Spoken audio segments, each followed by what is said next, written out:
If you're thinking of starting a vlog in 2019, you're probably asking yourself three big questions. What do I film? How do I stand out? And most importantly, what do I film with? Well, in this video, I'm going to hopefully answer that third question for you so you can spend more time chasing after the creative aspects of your goals.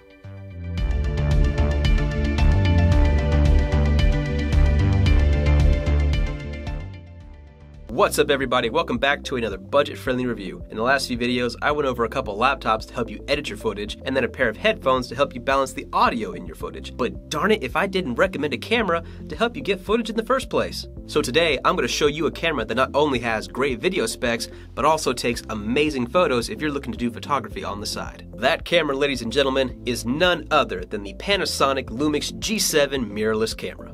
Now wait a minute. Isn't this camera like 4 years old?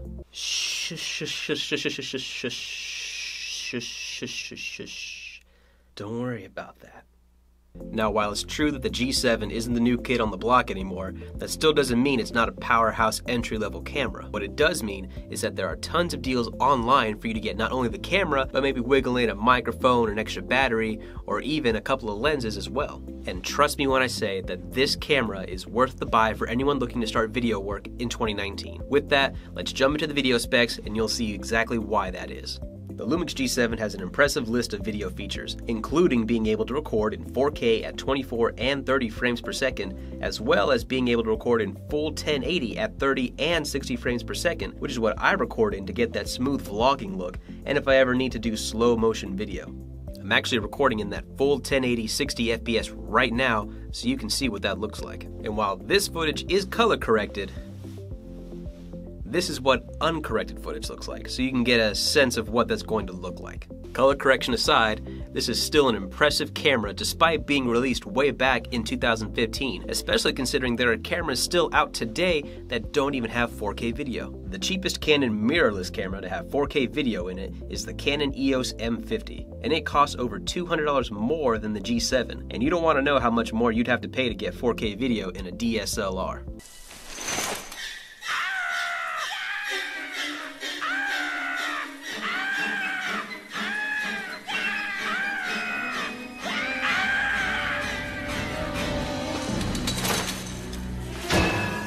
That ain't budget friendly.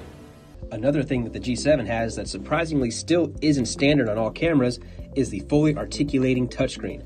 This is perfect for those of you that are starting out vlogging because you need to see what you're looking at before you can start filming. The 3-inch touchscreen is customizable to show you all sorts of things like focus peaking, audio levels, battery life, and even how much time you have left on your recording. Which brings me to my favorite thing about this camera, and that is the user interface. So the G7 was my first camera buy ever. I had never touched a mirrorless camera before, let alone a DSLR. So I needed something that was easy to use and would let me hit the ground running as soon as I turned it on. And man, does that Panasonic do that for you. Nothing is overwhelming about the G7. There aren't 1,000 different buttons with symbols you don't recognize, and scrolling through the settings is a walk in the park. Everything is organized neatly so you're never lost when trying to find something. Some other quick things about the G7 that make it worth the buy are the ports, most important of them being the microphone jack. You simply plug in your mic and strap it to the hot shoe mount on top of the camera so you can get that crisp audio. The G7 also comes with a remote control jack, an HDMI port, and a charging port so you never have to run out of batteries while filming your vlog. And for anyone thinking they might want to take some pictures with their camera in addition to video work, this camera can handle that too. The Lumix G7 comes with a modest 16 megapixels and has a solid auto function for when you're just starting out. But when you're ready to go into manual mode, the easy-to-use interface helps you step up your game faster to get that perfect shot. Unfortunately, this camera isn't perfect. It's close, but not quite. And these are a few of the gripes that I have to deal with that may or may not be a deal breaker for you when deciding whether or not you want to buy it. Firstly, with this being a micro four thirds camera, the sensor is a lot smaller than that of a basic DSLR and a lot smaller than a full frame camera, which means that it's not going to do as well in low light scenarios, and you can only bump up the ISO so much before you ruin not only any still photos that you're taking, but also the video as well. Another pitfall of all mirrorless cameras is that lenses get very expensive very quickly. I paid $150 for this 50mm lens, and you can do a lot with it. There's a reason why it's called the Nifty 50. However, when you start going into zoom lens territory and wide angle lenses, you can very easily find yourself paying $1,000 or more for some decent glass. And finally, the thing that bugs me the most about this camera is that god-awful autofocus. Panasonic's autofocus system, It's not good. It just isn't. To this day, Canon cameras are still the king when it comes to autofocus systems. Panasonic, though, it has a little more trouble. As you can see, it takes a couple seconds for it to focus in on people. That's not too bad. But then, if I jump off camera for a second, see, it doesn't know where I am anymore. And that's not very good.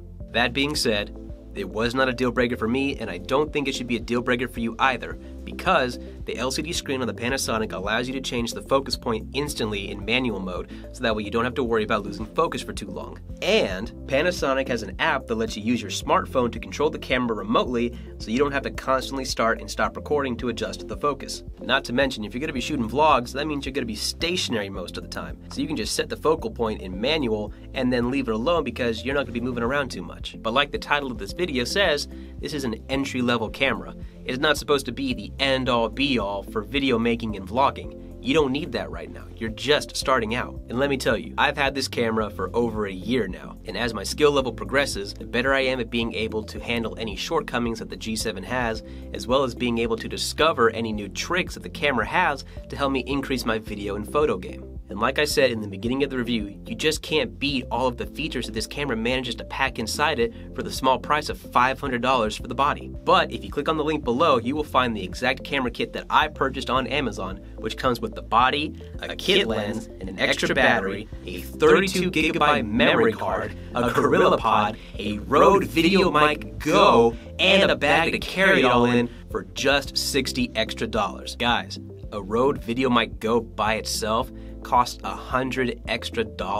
This kit comes with well over $200 worth of extras for just $60. For a total of $560, that has got to be the ultimate starter pack for any video maker. If it's not, I don't know what is. But what do you folks think about the Lumix G7? Is it too old to be a contender nowadays? Or was this video just the push you needed to start your new YouTube career? Let me know down in the comments if you used the G7 before, or if you use a different budget-friendly camera to make videos, and what your YouTube goals are. I know my personal goal of 2019 is to get my channel up to 100 subscribers so it can get its own custom domain. So why don't you help me out, hit that like button, smash that subscribe button for me while you're here. And if you still need convincing on whether or not the G7 is a good camera to buy, check out this video I made when I went to Disney World last summer. The whole thing was filmed on the Lumix G7 with nothing but the kit lens and a 50mm lens to help capture some of the magic of the most magical place on Earth. Alright, that does it for this review. I will see you all next time.